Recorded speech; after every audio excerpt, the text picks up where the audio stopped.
The cold wasn't just in the air. It was in the bones of the place, in the silence that hung heavier than the frost crusting the dead weeds by the fence line. What do you do when the only thing left of someone you loved isn't a photograph, or a voice on a recording, but a living, breathing creature? A creature whose eyes hold shadows you can't name.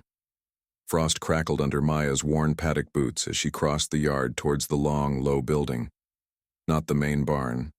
Not anymore. That was just charred timbers and a lingering, acrid ghost smell that even the sharp winter wind couldn't entirely chase away. This was the old broodmare barn, hastily converted, smelling overpoweringly of hay dust, damp concrete, and something else. A raw, animal anxiety that vibrated in the stillness. Late February. The time of year when winter's grip feels eternal, brittle, and unforgiving. The sky was a flat, bruised gray. Wind hissed through the gaps in the siding, making the loose tin rattle like a trapped thing. Maya pulled her thin jacket tighter, not against the cold, but against the emptiness pressing in. She moved mechanically, feed scoop, water buckets, chores done by rote, a fragile structure holding back the collapse inside.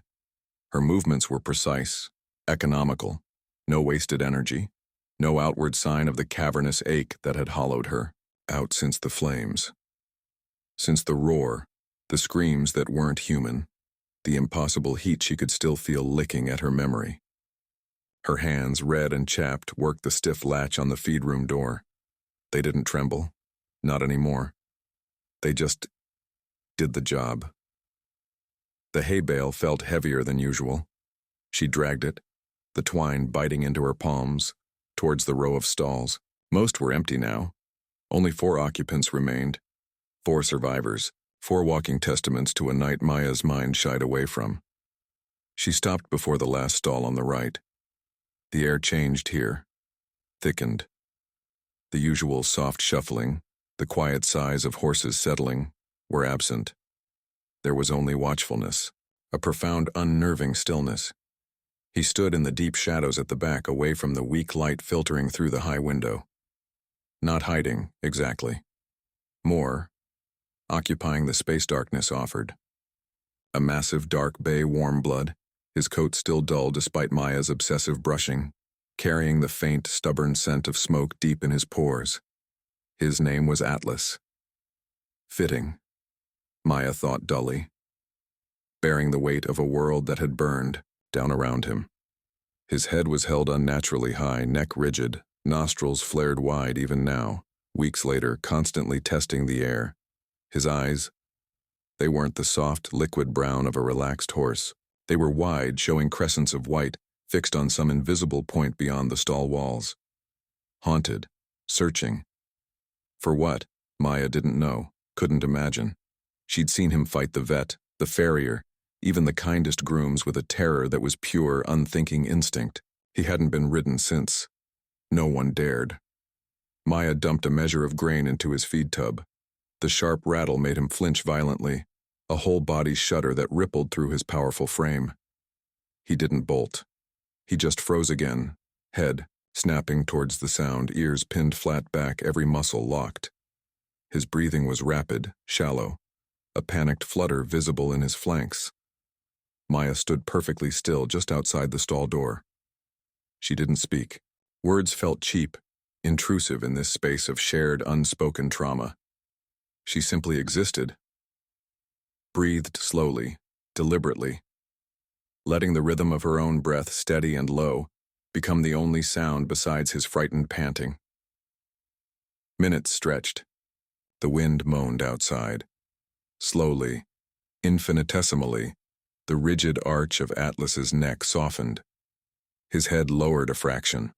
One ear, then the other, swiveled tentatively forward, no longer flattened in pure fear, but listening, still wary, still profoundly broken. His gaze shifted from the middle distance, landing on Maya.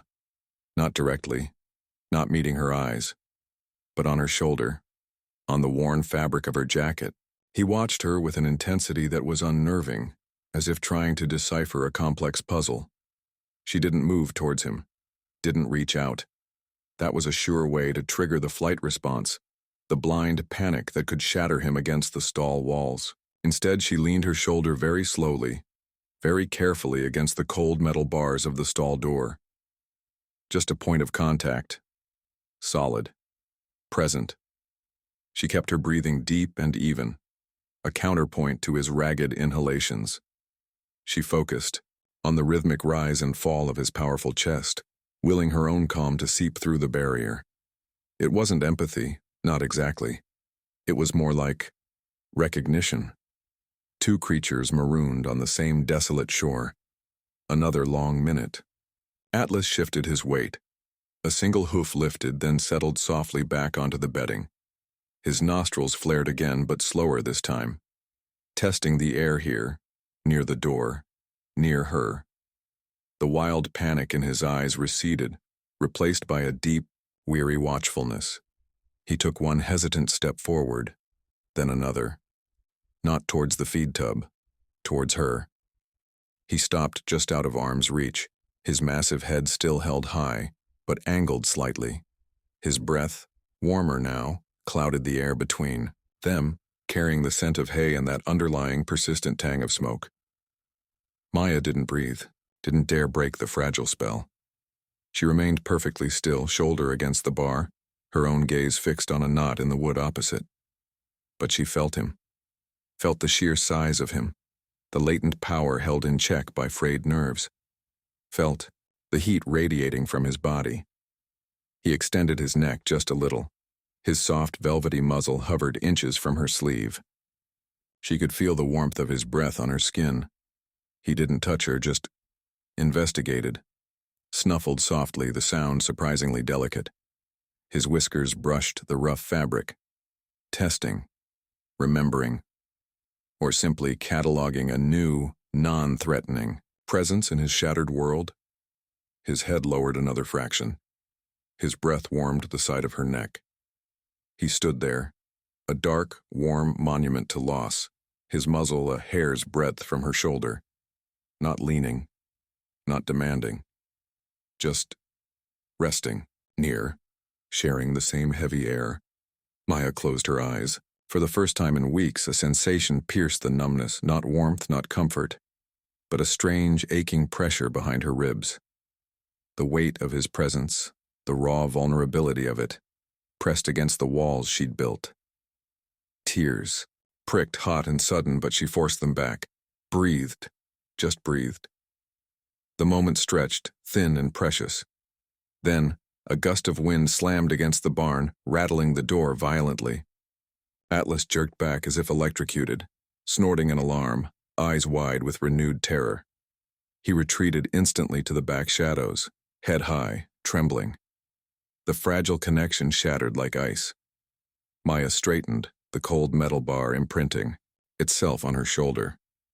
She picked up the empty feed scoop, the mundane task a shield. She turned to leave the row of stalls, the echo of the rattling door still vibrating in her bones. She didn't look back at Atlas. Couldn't. The vulnerability. She'd glimpsed the brief terrifying closeness felt too raw, too dangerous. She walked towards the main door, the frost crunching louder now under her boots, the wind biting at her face. She was almost outside, hand reaching for the latch when she heard it. Not the wind, not the rattle. A soft, hesitant sound, the scrape of a hoof on concrete. Then another. She stopped, didn't turn, just listened. The steps were slow, deliberate, following the path she'd just walked down the aisle. She knew without looking. Knew the rhythm of that walk, heavy with caution and something else. A hesitant, bewildering intent. Maya's breath caught, suspended in the frigid air. Her hand froze on the cold metal latch. The wind howled outside, promising only more cold, more emptiness. But behind her, in the quiet gloom of the barn, came the slow, steady sound of hooves. Stopping just a few feet back. Waiting. She didn't know why he was there. Didn't know what he wanted from her. This ghost horse carrying the ashes of her world. All she knew was the silent pressure of his presence at her back and the terrifying, fragile question hanging in the frozen air. Spring arrived not with a fanfare, but with a slow, muddy thaw. The relentless gray sky softened. Patches of stubborn snow retreated, revealing flattened yellowed grass and the first tentative shoots of green pushing through the muck near the fence lines. The wind lost its biting edge, carrying instead the damp scent of earth and the distant promise of warmth. Maya still moved through the routines of the old broodmare barn, the frost under her boots replaced by sucking mud. The four survivors were quieter now, less haunted in their stillness. Atlas especially. He still occupied the shadows, but less rigidly. He still startled at sudden noises, a dropped bucket, the sharp cry of a crow, but the violent flinches were rarer.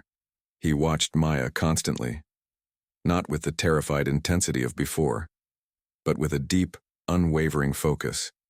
When she mucked, his stall, he'd stand pressed against the far wall, but his head would turn, tracking her every move, his ears swiveling like radar dishes tuned to her frequency. He'd begun eating normally, the hollows above his eyes filling out slightly. Yet something lingered, not just the smell of smoke that seemed eternally woven into his coat, despite her scrubbing. Something deeper, a restlessness beneath the surface calm. He developed peculiarities. The word fire, spoken casually by the vet discussing vaccinations, made his head snap up, his eyes wide and white-rimmed for a fleeting, terrifying second before he shivered violently and turned away. He refused to walk past the blackened timbers of the main barn site, planting his feet like iron stakes if Maya tried to lead him near, his breath coming in short, sharp snorts. And one rainy afternoon, when Maya was sorting through a box of old tack salvaged from an outbuilding, a single scorched riding glove tumbled out. It landed near Atlas's stall door. He didn't flinch. He lowered his head slowly, nostrils flaring over the burnt leather. A low, rumbling sound vibrated deep in his chest. Not a growl, but a profound, mournful sigh that seemed to rise from the very core of him. He nudged the glove gently with his muzzle, then lifted his head and stared at Maya. Not demanding, not accusing, just knowing. A chill, unrelated to the damp air, traced Maya's spine. That glove? It hadn't belonged to her. She tried to push it away, the implication. Tried to bury the memory of whose hand had last worn it. Tried to maintain the numb distance that had been her armor. But Atlas wouldn't let her. His quiet, vigilance, the way he seemed to absorb her moods, the heavy silences, the moments when her hands would pause mid-task, lost in the gray fog of grief. It chipped away at her walls. He became a silent, massive mirror reflecting the pain she tried so hard to ignore. She found herself talking to him sometimes, low murmurs while she worked, nonsense about the weather, the stubborn latch on the feed room, the price of hay. Safe things. Never about the fire, never about Ember. His ears would flicker, his deep brown eye fixed on her, offering a listening silence that felt less like emptiness and more like absorption.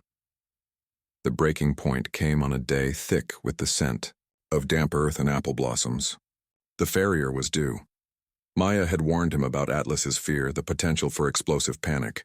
She'd spent the morning trying to prepare the big bay, running her hands down his legs, tapping his hooves gently, mimicking the farrier's motions. Atlas tolerated it, tense but still. When the truck rumbled into the yard, however, the familiar sound of metal tools clanging in the back sent a visible tremor through him. Maya led him into the crossties in the aisle, speaking softly, steadily, her hand resting on his powerful neck. She could feel the tension coiling beneath the skin, like steel springs tightening. The farrier, a grizzled man named Hank with kind eyes, moved slowly, deliberately. He set down his heavy metal toolbox with exaggerated care, but the metallic thunk was Atlas's undoing. It wasn't the loudest sound, but it was the wrong sound, the sound of falling metal, of collapsing beams. Atlas erupted. A scream tore from his throat, a raw equine sound of pure, unadulterated terror Maya had never heard before. He reared, striking out wildly with his front hooves, the crossties groaning under the strain. Hank scrambled back. Maya lunged not away but towards the thrashing panic, shouting his name. a desperate plea lost in the chaos. He twisted, his eyes rolling white, his body a hurricane of fear, aimed at an invisible inferno. His shoulder slammed into the wall, with a sickening thud. He screamed again, the sound echoing off the rafters, filled with a grief and terror that mirrored Maya's own buried nightmare. "Atlas, stop!"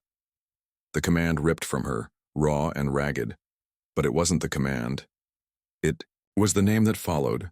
The name she hadn't spoken aloud in months, the name that tasted like ash and loss. Ember wouldn't want this. Silence, shattering, absolute silence. Atlas froze mid-rear, suspended for a heartbeat, his massive body trembling violently, his head whipped around, his eyes wide with residual terror, locked onto Maya's. Not on her face, on her mouth, as if the name itself had been a physical blow, and Maya broke. The dam she'd built with numb determination, with relentless chores, with practiced avoidance, crumbled. Ember's name, spoken aloud in this place of shared devastation, unleashed it all.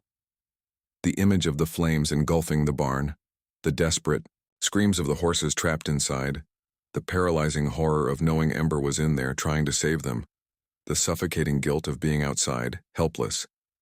It crashed over her like a tidal wave. A sob tore from her chest, raw and ugly. Then another.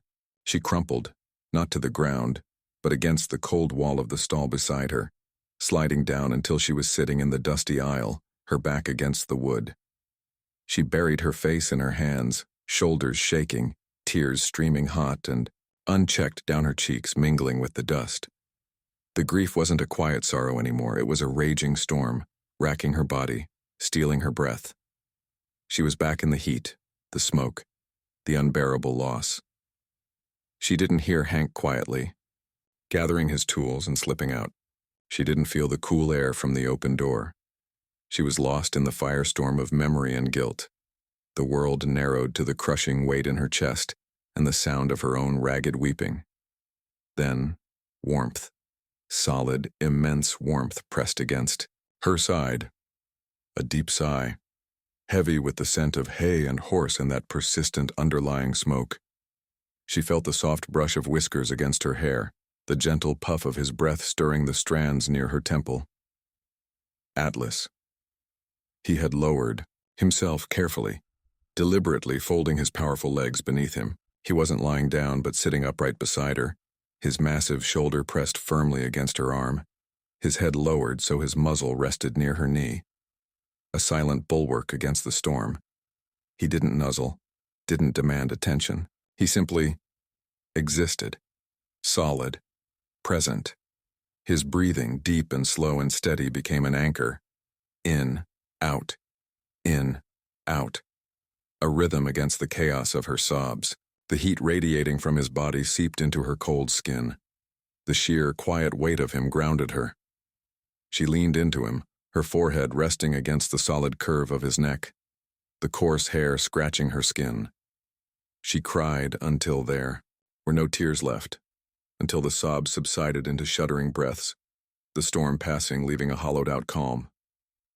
And through it all, Atlas remained. A silent witness, a steadfast presence, breathing with her, anchoring her in the aftermath. He stayed until her trembling ceased, until her breathing finally began to match his own slow, steady cadence. He stayed until the only sound was the distant call of a robin and the soft sigh of the wind through the new leaves. Weeks bled into months. The muddy yard firmed up, covered in lush green grass. The broodmare barn no longer felt like a hastily converted refuge. It felt like a place slowly stitching itself back together. Maya's movements were no longer purely mechanical. There was a fluidity returning, a lightness in her step that hadn't been there since before the fire. She laughed sometimes, a sound that startled her at first, echoing softly in the aisle. She started riding again, cautiously at first, on one of the other calmer survivors. But Atlas watched, always watched. One warm June evening, the air thick with the scent of honeysuckle and cut grass, Maya stood at the pasture gate. Atlas grazed nearby, his coat gleaming dully in the golden hour light, the haunted look in his eyes replaced by a deep, watchful calm. She held a lead rope loosely in her hand. Not for him? Not yet. But the thought was there, a quiet hum beneath the surface. He lifted his head, ears pricked towards her, not warily, expectantly. He ambled over, his gait relaxed, powerful muscles moving with easy grace. He stopped before her, lowering his massive head.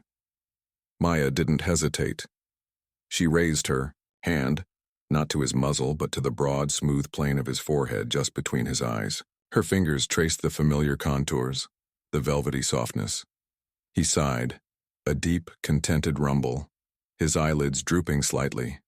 This touch, this simple connection, was no longer fraught with tension. It was grounding, real. As she stood there, her hand resting on his warm brow, the setting sun painting his dark coat in streaks of molten copper, the realization washed over her, quiet and profound. It wasn't about replacing Ember. It wasn't about Atlas being a ghost or a burden. It was about the fire they'd both survived. He hadn't just been Ember's horse. That night, amidst the terror and the flames, he hadn't just saved himself and the other 3 warmbloods. In his blind panic, driven by an instinct deeper than fear, he had dragged them through the fire, towards the only safety he knew. The person who smelled like hay and quiet presence and shared grief. He had carried Ember's last act of courage in his massive heart, and now he was carrying Maya through her own aftermath. He was the living bridge between the unbearable past and the fragile, emerging present. The gift he offered wasn't forgetting. It was the strength to remember and still breathe. Still stand in the soft evening light, her hand on his warm, solid head, feeling the slow, steady beat of life beneath her palm.